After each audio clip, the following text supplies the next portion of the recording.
지키라 라고 7절기가 있는데 오늘 신명기 16장에는 그 중에서도 6월절과 77절과 초막절 이 세 절기는 반드시 하나님 앞에 나와서 절기를 지켜라 라고 말씀하십니다. 그럼 결론은 뭡니까? 그 땅에 들어가거든 하나님께서 명령하신 이 절기를 꼭 지켜라 라는 것입니다. 우리가 얼마 전에 7월 첫째 주 맥주 감사주의를 절기를 또 지켰습니다. 우리 절기를 지키라고 하시는 하나님의 목적은 뭘까요? 왜 절기를 지키라고 하실까요? 뭐 여러 가지 이유가 있겠지만 제일 첫 번째는 하나님을 기억하라. 하나님의 은혜를 기억하라는 것입니다.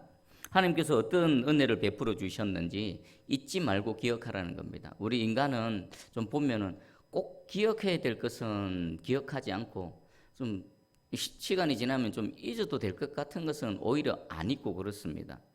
하나님께서는 그런 우리를 잘 아시고 절대로 잊으면 안 되는 거 하나님께서 베푸신 은혜를 기억하라는 하나님의 은혜를 되돌아볼 수 있는 그런 시간을 우리에게 허락하신 것입니다. 하나님이 어떤 은혜를 베풀어 주셨는가, 어떻게 나를 구원하셨는가, 어떻게 여기까지 인도하셨는가를 절기를 통해 한번 되돌아보고 그것을 감사하라는 것입니다. 그리고 두 번째는요, 하나님의 은혜를 기억하면 우리 마음이 어떻게 됩니까? 하나님 앞에서 즐거워지는 겁니다. 고단한 인생, 광야 같은 인생길에서 우리의 유일하게 우리 마음이 진정한 쉼과 또 평안과 즐거움을 누릴 수 있는 것은 진정 여호와 하나님 앞에서 뿐입니다. 하나님 앞에서 하나님 어떤 은혜를 베풀어 주셨는지를 생각하며 여호와 앞에 즐거워하라라는 것입니다. 우리 11절에 보니까 너와 내 자녀와 노비와 내 성중에 있는 레위인과 및 너희 중에 있는 객과 고아와 가부가 함께 내 하나님 여호와께서 자기의 이름을 두시려고 택하신 곳에서 내 하나님 여호와 앞에서 즐거워할지니라. 하나님 앞에서 즐거워할 때에 그냥 혼자 즐거워하는 것이 아니라 하나님께서 베풀어 주신 풍성한 은혜를 주변에 있는 모든 사람들에게 골고루 나누며 베풀며 섬기며 함께 즐거워하라는 것입니다. 사실 예루살렘의 절기를 지킬 때 되면요, 완전히 그 예루살렘 전체가 축제의 장입니다. 축제의 장. 예루살렘에 있는 유대인들뿐만 아니라 예루살렘 인근에 있는 유대인뿐만 아니라 전 세계에 흩어져 있던 디아스포라 유대인들이 절기를 지키기 위해 예루살렘으로 모여듭니다. 어떻게 모여들까요? 하나님을 만나는 기대감, 하나님께서 베풀어 주신 은혜를 감사하는 마음으로 찬양하며 모여듭니다. 그 중에는 풍성하게 베풀어 주신 은혜를 하나님께 11조도 드리고 또 구제하고 섬기고 나누고, 그래서 절기를 지키러 오는 사람뿐만 아니라 인근에 있는 가난한 자, 궁핍한 자, 힘든 자, 이런 사람들이 하나님의 은혜를 기대하며 함께 그 예루살렘에 모여드는 겁니다. 그래서 기록에 의하면 그 좁은 예루살렘에 절기 때만 되면 약 200만 명 정도가 모입니다. 아마 그 예루살렘 성이 사람들로 인해서 바글바글바글하고 왁자지껄하지 않았을까 싶습니다. 축제의 장이었던 겁니다. 왜 그렇습니까? 하나님께서 베풀어 주신 은혜를 기억하며 여호와 하나님 앞에서 함께 즐거워하기 때문입니다. 그리고 제 개인적으로 가장 중요한 이유인데, 하나님 백성으로서의 자기 정체성을 잊지 말라는 겁니다. 내가 누군가? 세상에 수많은 사람들이 있습니다. 수십억의 인구가 있고요. 셀 수도 없는 나라와 민족이 있습니다. 그런데 그 중에 내가 누군가? 우리 민족, 내가 택하심을 받은 이스라엘, 내가 누군가라는 것을 잊지 말라는 겁니다. 그냥 어쩌다가 우연히 태어나서 그냥 존재하는 그런 사람이 아니라 창조주 하나님께서 태초에 내가 존재하기도 전에 나를 아시고 나를 향한 하나님의 계획을 갖고 이 땅에 나를 창조하셨다. 하나님의 백성들은 내가 누군지 아는 사람입니다. 그리고 하나님의 백성은 내가 왜 살아가는지 이유를 아는 사람입니다. 그리고 하나님의 백성은요, 어디를 향해서 가야 되는지 아는 사람입니다. 그래서 그냥 막연하게 살아가지 않습니다. 하나님께서 주신 분명한 목적과 비전을 갖고 살아가는 겁니다. 그 근거가 뭡니까? 내가 누군가, 하나님의 백성으로서의 정체성인 것입니다. 그리고 네 번째가요, 하나님을 만나고 그리고 하나님과 동행하는 삶을 살아라라는 것입니다. 16절에 보니까 너희 가운데 모든 남자는 1년에 3번 곧 무교절, 77절, 초막절에 내 하나님 여호와께서 택하신 곳에서 여호와를 배웁되, 여호와를 만나라는 겁니다. 너희가 어디에 있든 또 어느 곳에서 어떤 모습으로 살아가든 이 절기 때는 반드시 하나님께 나와서 여호와 하나님을 만나라라는 것입니다. 하나님을 만나고 또 하나님 만남을 통해 또 찢겨졌고 망가지고 상한 부분들이 치유되고 회복되어져서 다시금 하나님의 손을 힘입어서 살아갈 수 있다라는 것입니다. 그 외에도 여러 가지 이유가 있겠죠. 오늘 4가지입니다. 하나님을 기억하고 그 은혜를 기억함으로 감사하며 즐거워하고, 그리고 하나님 앞에서 내가 누군가 하나님 백성으로서의 정체성을 잊지 않고 살아가고, 그리고 늘 주님과 동행하며 주님을 의식하며 살아가는 것 잊지 말라. 하나님을 기억하라. 이게 절기를 주신 목적입니다. 그리고 오늘 하나님께서 새 절기, 유월절, 칠칠절, 초막절을 지킬 때에 새 절기에 공통점이 있습니다. 여러분 한번 봐보십시오. 눈으로 한번 대충 한번 훑어보십시오. 보면 유월절도 있고 칠칠절도 있고 초막절도 있는데 새 절기에 공통점이 있습니다. 자, 소개해드릴게요. 2절에도 보면 여호와께서 자기의 이름을 두시려고 택하신 곳에서, 그리고 11절에도요 자기의 이름을 두시려고 택하신 곳에서, 또 16절에도 내 하나님 여호와께서 택하신 곳에서 절기를 지키라는 겁니다. 이 새 절기를 지킬 때는 살아가고 있는 그 현장에서가 아니라 예루살렘에 모여서 하나님께서 택하신 성전에 모여서 절기를 지켜라라고 명령하시는데 왜 이렇게 말씀하실까요? 왜 개인적으로 따로따로 절기를 지키지 말고 하나님께서 택하신 곳에서 모여서 함께 공동체로 절기를 지키라고 말씀하실까요? 이것은요, 개인인 내가 하나님 앞에서 누군가라는 것도 중요하지만 하나님은 더 크게 봅니다. 예수 그리스도를 믿는 하나님의 백성 전체 공동체를 봅니다. 개인이 하나님 앞에서 절기를 지키는 것도 중요하지만 전체 공동체로 하나님 앞에 나와서 우리가 누군가, 우리 주기도문에 보면요, 예수님께서 우리라고 표현하시죠. 우리 아버지, 하늘에 계신 우리 아버지. 하나님은 한 영혼도 보시지만요, 그 전체 그리스도 안에 있는 전체 공동체도 보십니다. 그래서 절기를 지킬 때는 나 혼자 개인이 따로 드리는 것이 아니라 함께 모여서 공동체적으로 절기를 지키라는 것입니다. 여러분, 이스라엘 민족을 한번 봐보십시오. 이스라엘 민족은요, 그 구약에 바벨론에서 완전히 망한 이후에 다시 고레스에 의해서 되돌아왔다 했지만 그들은 이전의 나라와 국가의 형태를 갖추지 못했습니다. 곧 있다가 로마의 식민지가 되어지고, 그리고 또 중세 이 근대를 지나면서 그 이스라엘 민족은 전체 뿔뿔이 흩어지고 도저히 민족이 사라질 것 같은, 아마 일반적인 민족이었다면 민족 이름 자체도 흔적도 없이 사라졌을 것입니다. 그런데 수천 년이 지나는 동안 그렇게 고난의 세월을 보내고 험난한 세월을 보냈지만 결국 이스라엘이라는 나라가 현재 지금 존재하고 있습니다. 1948년에 이스라엘은 그 수백 년의 시간을 흩어져 있다가 다시 팔레스타인 지역에 모여들어서 그들은 이스라엘이라는 독립국가를 만들었습니다. 세계 역사에 없는 아주 특이한 일입니다. 그러면 그 일이 어떻게 가능하게 되어졌을까요? 그들은 비록 나라가 없고 흩어져 있지만 유대인들이 있는 곳마다 회당을 짓습니다. 그리고 그곳에서 하나님께 예배드리고 기도하고 말씀을 또 가르치고 말씀을 공부합니다.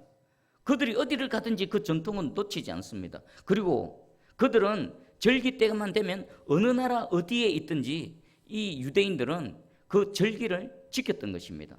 그래서 그들은 비록 오랜 세월 동안 흩어져 있어서 나라를 형성하지 못했지만 이스라엘 민족이라는 정체성을 그 수많은 세월 동안 그 험난한 고난의 여정을 지나는 동안에도 잃지 않고 그 하나됨을 지켜낼 수 있었다라는 것입니다. 그 중심에는요, 절기를 지키는 것이 있습니다. 그럼 이것은 우리에게도 동일합니다. 우리가 하나님의 은혜를 개인적으로 묵상하고 감사하며 개인적으로 하나님께 감사할 수도 있습니다. 하지만 절기 때가 되어져서 함께 동일한 감사 제목을 가지고 모여서 예배드리고 하나님께 감사를 올려드릴 때에 나가 아니라 우리가 되어져서 하나님의 백성으로서 정체성을 확인하는 것입니다. 그리고 히브리서 10장 25절에는 모이기를 피하는 어떤 사람들의 습관과 같이 하지 말고라고 말씀하셨습니다. 하나님께서는요, 하나님의 백성들을 뭐하기 원하십니까? 감사 제목, 은혜, 때만 되면 하나님 앞에 나와서 함께 찬송하고 함께 예배드리는 것을 원하십니다. 그런데 모이기를 피하는 어떤 자들이 있다라고 합니다. 모이지 마라. 모이면 안 된다. 지금 한번 봐보십시오. 코로나 사태로 인해서 모여서 예배를 못 드리고 많이 회복되긴 했다 하지만 가정에서 가정 예배로 드리고 또 인터넷으로 영상 예배를 드리고 그러고 있지 않습니까? 그런 와중에 우리가 경험한 게 있습니다. 우리가 깨달은 게 있습니다. 첫 번째는 우리가 평소에 모여서 예배드리고 평소에 하나님께 나와서 모여서 한 마음으로 찬양하고 기도하는 그 은혜가 얼마나 큰 은혜인지를 지금 이 시대를 지나면서 우리가 실감하고 있지 않습니까? 그리고 내가 영상을 보면서도 예배 드릴 수 있고 혼자 또 가정에서 예배를 드릴 수도 있습니다. 하지만 거기에서 부어주는 하나님의 은혜와 하나님의 백성들이 공동체적으로 한자리에 모여서 함께 찬송하고 예배드리는 그 은혜하고는 비교할 수가 없습니다. 그렇지 않습니까? 하나님께서는 절기를 지키라는 이 말씀을 통해 하나님 백성들은 항상 모여서 함께 우리라는 공동체로 예수 그리스도 안에서 하나됨을 확인하고 함께 성장해 가기를 원하십니다. 그런 의미에서 보면요, 신학시대에 우리에게 주신 하나님 최고의 선물 교회 공동체. 교회 공동체는요, 우리의 영적인 울타리요, 영적인 보호막입니다. 함께 생활하면서 함께 신앙생활하고 비록 부대끼고 엎어지고 또 상처도 주고받고 하지만 그 모든 과정 속에서 우리를 연단하시고 우리를 다듬어 가시고 우리를 하나님의 백성으로 만들어 가시는 하나님의 은혜가 교회 공동체 안에 담겨져 있는 것입니다. 여러분, 지금 세상은 모이지 마라, 모이면 안 된다라고 합니다. 그러나 하나님은 모이라라고 말씀하십니다. 모여서 예배 드리라. 모여서 우리라는 공동체를 확인해라. 그럴 때 어떻게 됩니까? 이스라엘 민족이 그 수천 년 세월 동안 흩어져 있지만 그리스도 안에서 하나님 안에서 하나가 된다는 것을 잃지 않았던 것처럼 우리가 모여서 함께 하나님께 나아갈 때에 우리라는 이 공동체 그리고 외부에서 어떤 핍박과 고난이 와도 서로를 바라보며 모든 고난을 이겨낼 줄 믿습니다. 그런 우리 새순교회 되기를 주의 이름으로 축복합니다. 자, 그러면 짧게 한번 각 6월절 7절 초막절을 한번 살펴보겠습니다. 우리 1절 6월절에 대해서 말씀하십니다. 1절 한번 읽어봅니다. 시작. 아비벌을 지켜 내 하나님 여호와께 6월절을 행하라. 이는 아비벌에 내 하나님 여호와께서 밤에 너를 애굽에서 인도하여 내셨음이라. 아멘. 6월절은 뭡니까? 그 애굽에서의 하나님께서 구원해 내신 거.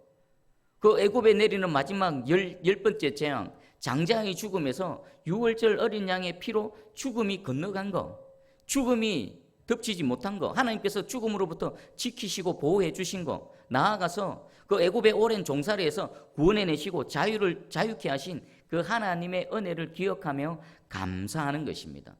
그래서 하나님은 3절에 유교병을 그것과 함께 먹지 말고 이래 동안은 무교병 고난의 떡을 그것과 함께 먹으라.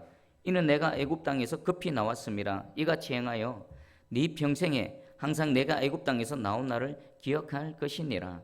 이 유월절을 지킴을 통해 잊지 말아야 될 게 뭡니까? 내 평생에 항상, 평생 항상입니다. 절기 때만이 아니라 하나님이 유월절 지킴을 통해서 우리가 구원의 은혜, 구원의 감격에 살아가는 것은 그때뿐만이 아니라 내 평생에 항상 그날을 기억하라는 것입니다. 하나님께서 우리에게 은혜를 베푸실 때 제일 첫 번째 단추 유월절입니다. 우리를 죄와 사망의 권세에서 건져내시고 영원한 생명을 주셔서 하나님의 백성 삼아 주시는 것, 우리를 그 모든 것에서부터 자유케 하시는 이 은혜. 여러분 한번 자신을 돌아봐 보십시오.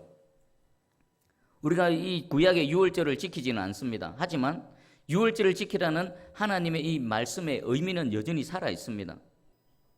나를 구원하신 그 하나님의 은혜에 대한 감격, 십자가의 목숨을 내어 놓으시기까지 죄에서 우리를 구원하신 그 예수 그리스도의 그 놀라우신 은혜와 사랑, 그 감격, 평생에 항상 잊지 말라고 하나님께서 명령하십니다. 이 구원의 감격과 은혜가 우리 가슴에서 떠나지 않고 이 감격 가운데 살아가는 저와 여러분 되기를 주의 이름으로 축복합니다. 아멘. 그리고 77절입니다. 9절에서 10절 한번 읽어봅니다. 9절에서 10절 시작. 7주를 셀지니 곡식에 낫을 대는 첫날부터 7주를 세어 내 하나님 여호와 앞에 77절을 지키되 내 하나님 여호와께서 내게 복을 주신 대로 내 힘을 헤아려 자원하는 예물을 드리고. 아멘. 77절은요 그 곡식에 낫을 대는 첫날 바로 초실절을 의미합니다. 초실절에서부터 7주를 헤아려서 그 7주 되는 날을 그 77절, 그래서 77절이라고 하고 다른 말로는요 오순절이라고 합니다. 여러분 초실절도 중요하죠. 초실절, 내가 땀 흘려서 씨 뿌리고 가꾼 것에 대한 첫 열매. 농부가 농사를 지었을 때에 처음 열매를 봤을 때 얼마나 기쁘고 얼마나 반갑고 얼마나 감사하겠습니까? 그런데 이 77절은 첫 열매 이후에 그 열매들이 알알이 맺혀서 마지막 풍성한 수확을 맺히게 되는 것입니다. 그래서 이거 어떻게 보면요 초실절의 은혜가 확대된 겁니다. 초실절의 은혜가 풍성하게 확대되어져서 이 77절 오순절의 은혜로 부어지는 겁니다.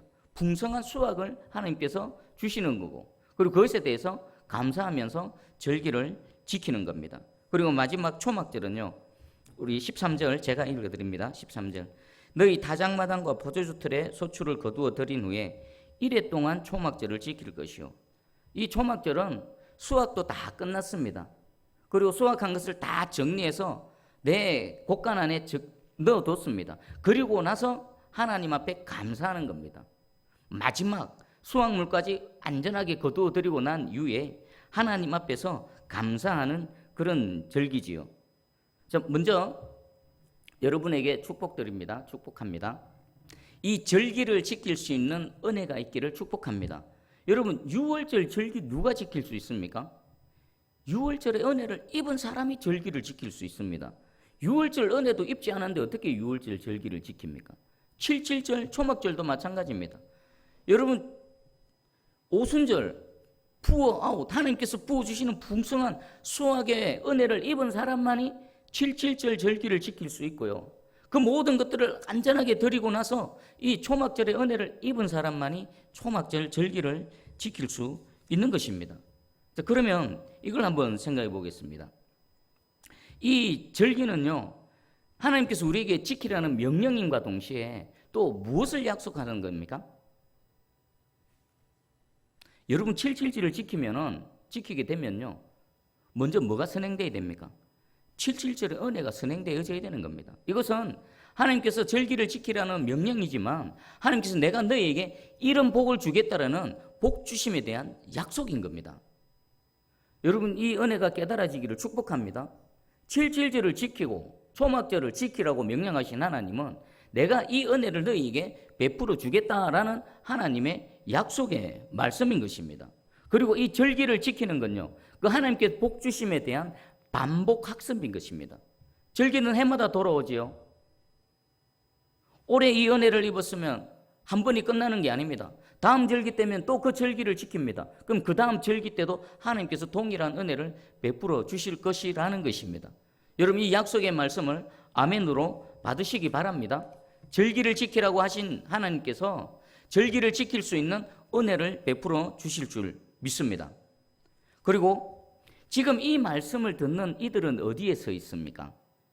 6월절, 77절, 초막절을 지금 모세를 통해서 하나님께서 너희는 이 절기를 지키라 라고 말씀하시는데 이 말씀을 듣는 이스라엘 백성들은 어디에 서 있습니까?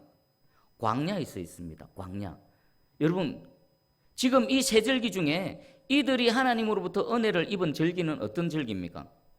6월절밖에 없습니다. 이들은 그동안 430년 애굽에서 종살이 했던 사람들입니다. 애굽에서는요 자기 땅도 없습니다. 아무리 애쓰고 수고해도 수확물이 풍성해도 그거 다 주인에게 빼앗깁니다. 그리고 지금 40년 동안 광야에서 방랑하는 세월을 보냈습니다. 그들은 씨를 뿌린 적도 없고 가꾸어 본 적도 없고 열매를 거두어 본 적도 없습니다. 그런데 하나님께서 그들에게 너희는 칠칠절을 지켜라. 그리고 초막절을 지키라 라고 말씀하고 있습니다. 이 말씀을 들을 때 이들은 무슨 생각을 했을까요? 칠칠절, 초막절, 우리는 구원의 은혜, 유월절의 은혜밖에 입지 않았는데, 우리는 지금 이 광야에서 이렇게 방황하고 있는데, 과연 우리는 그 씨 뿌릴 수 있는 가나안 땅으로 들어갈 수는 있을까? 그리고 그 땅에 이미 광대한, 우리보다 더 장대하고 우리보다 힘이 센 많은 민족들이 이미 차지하고 살아가고 있는데, 과연 우리는 그 땅을 차지하고 우리가 살아갈 수 있을까?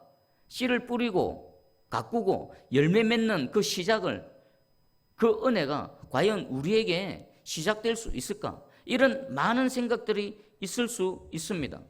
그런데 지금 하나님께서 말씀하신 것은 무엇을 보장하는 겁니까? 그 땅을 차지하게 될 것이다. 그 땅에서 씨를 뿌리게 될 것이다. 씨를 뿌린 즉 하나님께서 자라나게 하셔서 열매 맺게 하실 것이라는 하나님의 약속의 말씀이 이 가운데 포함되어져 있는 것입니다. 씨 뿌리고 그냥 적당하게 자라나는 것이 아니라 오순절의 은혜로 하나님께서 하늘 문을 여시고 풍성하게 은혜를 부어 주실 것이라는 겁니다. 그리고 초막절, 그 평강과 안식, 영원한 하나님과 함께하는 그 초막절의 은혜로 하나님께서 함께 하실 것이라는 겁니다. 자, 그럼 이것을 저와 여러분에게 한번 적용해 보겠습니다. 먼저 제 개인에게 제가 질문해, 제 스스로 제 개인의 삶과 또 사역자로서 나는 이 세 절기의 은혜 중에서 어떤 은혜를 입었을까? 저는 유월절의 은혜는 입었더라고요. 구원의 은혜, 그 죄와 사망의 권세에서 건져내고 하나님 백성으로 새로운 삶을 살아가는 이 유월절의 은혜를 입었는데, 아직은 77절의 은혜, 풍성한 열매, 제 개인적인 삶이나 또 사역자로서의 사역의 풍성한 열매는 아직 이르지 않은 것 같습니다. 그 과정 속에 있습니다. 초막절의 은혜도 마찬가지입니다. 아직 저에게는 이 77절이나 초막절의 은혜는 미래의 일입니다. 과연 이 사역에서 이 77절의 은혜, 오순절의 은혜를 입을 수 있을까? 어떻게 하면 그게 가능해질까? 초막절의 그 은혜, 그 열매를 거둬들이고 나서 초막을 짓고 하나님 앞에서 하나님과 함께 또 하나님께 감사드리는 그 사건이 과연 일어날 수 있을까? 라는 여러 가지 생각을 해봤습니다. 여러분은 어떻습니까? 여러분 인생에 유월절의 은혜를 입었기 때문에 지금 여기 나온 줄 믿습니다. 그러면 여러분 개인과 가정과 여러분 하는 모든 일에 이 풍성하게 부어주시는 부어아웃, 이것은 차고 넘치는 겁니다. 홍수가 나듯이 물밀듯이 하나님의 은혜가 들이붓는 겁니다. 이런 777의 은혜를 경험해 보셨습니까? 그리고 더 나아가서 하나님의 은혜의 완성인 초막절의 은혜를 경험해 보셨습니까? 만약에 여러분 지금 내 인생 가운데 유월절뿐만 아니라 77절과 초막절의 은혜를 입으셨다면요, 진정 가슴으로 온 마음을 다해 여호와 하나님께 감사하며 찬양하시기 바랍니다. 또 저처럼 유월절의 은혜는 입었지만 아직 남아있는 77절과 초막절의 은혜를 아직 입지 못하셨다면요, 이 은혜를 기대하시기 바랍니다. 기대하시기 바랍니다. 하나님께서 어떻게 하실지 모르지만 하나님께서 오늘 말씀하셨죠. 그리고 유월절의 은혜를 베풀어 주셨다는 것은 무엇에 대한 또 한 보장이 될까요? 유월절의 은혜는 하나님의 은혜가 시작된 겁니다. 그러면 그 은혜를 베푸시기를 시작하신 하나님께서 우리를 인도하시고 이끌어 가셔서 77절을 은혜로 우리를 데려가실 줄 믿습니다. 그리고 그것을 지나서 마지막 초막절의 은혜까지 우리 인생을 끌고 가실 줄 확실히 믿습니다. 우리 요즘 새벽기도 때 로마서를 보고 있는데 로마서 4장 19절 22절입니다. 그가 백세나 되어 자기 몸이 죽은 것 같고 사라의 태가 죽은 것 같음을 알고도 믿음이 약하여지지 아니하고. 아브라함 얘기입니다. 우리의 믿음의 조상 아브라함입니다. 하나님께서 지금 아브라함의 믿음이 어떤가를 우리에게 소개하고 있습니다. 아브라함은 자신의 현실을 분명히 직시했습니다. 내 나이 100세가 됐다. 이제 나를 통해서, 내 몸을 통해서 자녀를 낳게 된다. 이거는 불가능하다. 그리고 내 안에 사라도 이제 태의 문이 닫혔다.